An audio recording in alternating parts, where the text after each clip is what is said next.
Hi children, it's Mrs. Henderson. We're going to do some art today.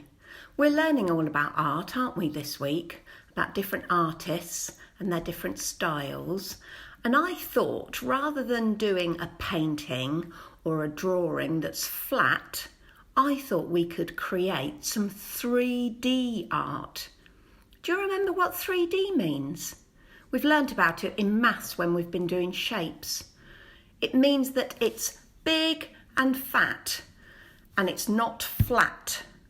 So we're going to create some 3D art. And 3D art is called sculpture sometimes. So we're going to make our very own sculpture. So what you're going to need, children, is you're going to need one piece of A4 paper. Now mine's coloured. If you haven't got any coloured paper, you could colour it in or paint it. And then I've drawn round a plate in blue. And then I've drawn around some other things and I've made some circles. And I've done them all in different colours. This is really good practice, grown-ups, if you can get your child to draw around a circular object and then try and cut it out themselves. And then lastly, you're going to need some strips of paper. Again, grown-ups, if you can get your child to use a ruler, that would be great, and cut them out. My strips are 1 inch wide and then as long as the paper. Now I've got a variety of thick paper and thin paper. It's going to be an experiment to see how our sculpture turns out. If you haven't got any coloured paper, then you can colour it in with crayons or felt tips, or you can paint it.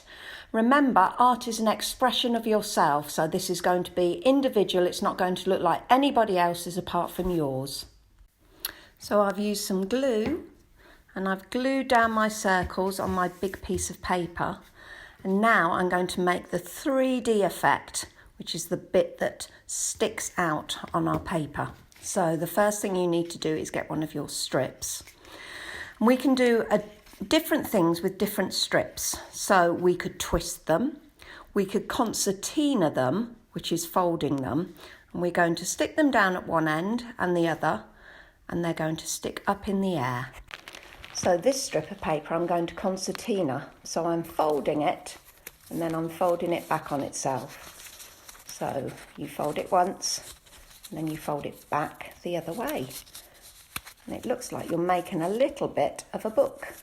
So you fold it one way, then fold it back the other way. This is a really good activity for fine motor skills as well, grown-ups.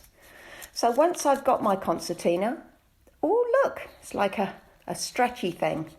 What I'm going to do is I'm going to stick it on my bit of paper. So children, that's my first bit of paper that I've stuck down. Can you see? It's not flat on the paper.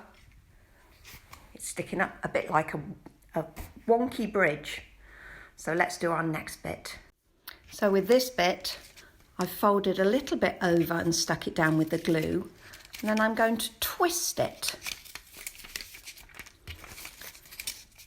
And then stick the other side down over the top of my green piece. Then I've got my next piece of paper and I've stuck that over like a rainbow over the top. So that's the tallest piece. Look how amazing my sculpture looks. You can look at it from different ways. You can turn it round and it looks different every time you look at it. I wonder whether you could make a sculpture. I could hang it on the wall. It would look good, wouldn't it? And remember, everybody's sculpture will look different. I'd love to see your sculptures when you finish them. If your grown-up could post a picture on Tapestry, that would be fantastic. Have fun making it. Bye.